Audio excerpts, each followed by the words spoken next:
Chekutanga ndinotenda Mwari zvikuru akanditendera kuwana mwana anonzi Tapiwa. Ndakagara naTapiwa tine mufaro mukuru. Akanga ari mwana anoteerera, anotumika,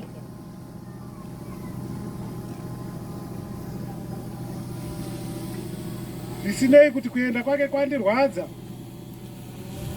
Ndinotenda Mwari zvakare naicho chiitiko, nekuti chakandipa kunzwisisa kumwe kwandakanga ndisina, kuti pasi pano tiri kutandara, hatisi varidzi vepano, kune muridzi wevaridzi. Ndaizviti ndiri muridzi waTapiwa, asi ndakazozviona kuti kune muridzi wake chaiye akamutora. Ndinotenda Mwari nekundipa kunzwisisa kuburikidza neshoko randakadzidziswa nevatauri vazhinji vachindisimbisa kuti ndisarwadzikane, kuti nyange vakauraya mwana wangu varipo vasiri kutaura zvavakaita, kune muridzi wavaridzi. Ndiye anoziva zvakavandika, ndiye anoziva zviri pasi pemwoyo womunhu, ndiye anoona zvinoitika murima. Ndisacheme, ndisatambudzike, nekuti iye anoziva zvaakandirongera. Anoziva urongwa hwake, haakuzondisiya ndichichema kudzambara nekusingaperi. Achandinyaradza ndikaramba ndakatarira kwaari.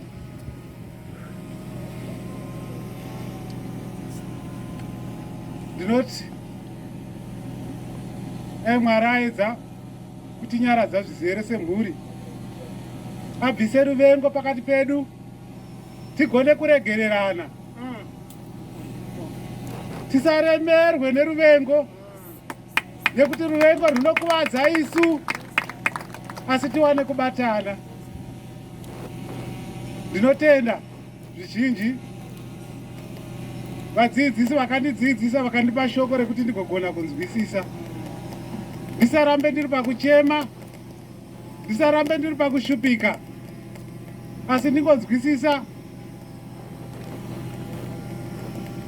Takaparidzirwa shoko raJobho kasingaperi pano. Macheita akasiyana siyana akauya vakataura nemitauriro yakasiyana.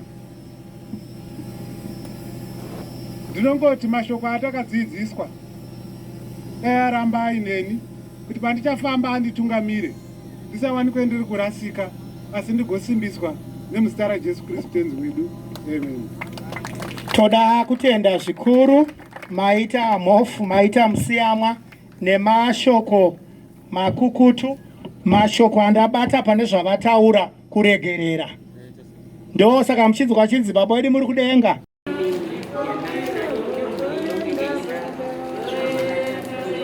Amen. Hallelujah.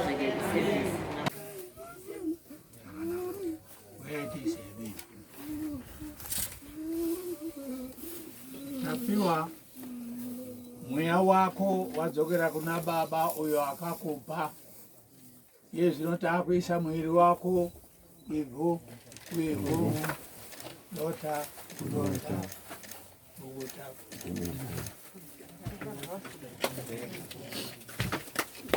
Zvakazarwa 2011 kutonga kwokupedzisira. Zvino ndakaona chigaro choushe chikuru chichena, naiye vakanga agere pamusoro pacho iye. Nyika nedenga zvakatiza pamberi pake zvikasawanirwa nzvimbo. Ipapo ndakaona vakafa vaduku navakuru vamire pamberi pechigaro choushe, bhuku dzikazarurwa neimwe bhuku yeupenyu ikazarurwa. Vakafa vakatongwa nezvavakanga zvakanyorwa mubhuku sezvavakabata. Gungwa rikabudisa vakafa vakanga vari mariri, norufu neAdhesi zvikabudisa vakafa vakanga vari mazviri. Mumwe nomwe akatongwa sezvaakabata. Ipapo rufu neAdhesi zvakakangirwa mudziva romoto, ndiro rufu rwechipiri, ndiro dziva romoto. Zvino Zvino kana munhu akawanika asina kunyorwa mubhuku youpenyu wakakandirwa mudziva romoto. Zvakazarurwa 14 verse 13.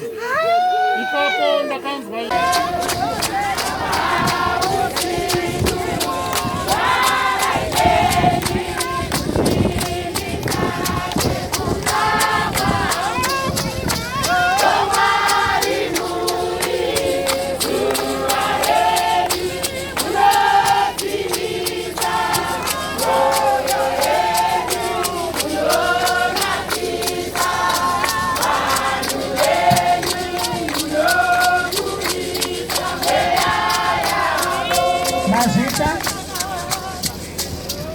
tiri kuda kuramba tichiimbirwa nevekuchechi yekwatapiwa. Rambai muchitimbira ana amai kusvika tapedza.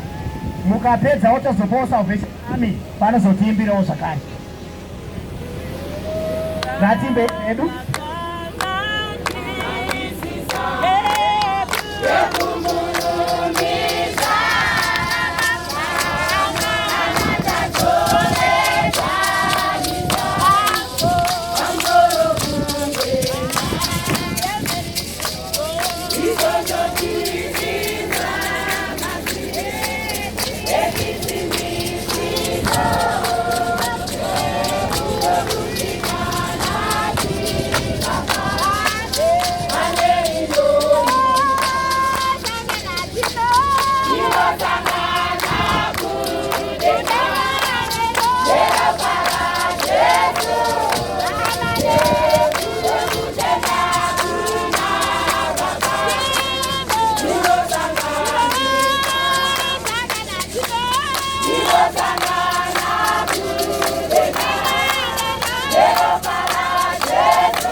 Vamwe vese ngatigare pasi, tisara kwevechechi vari kuimba chechi.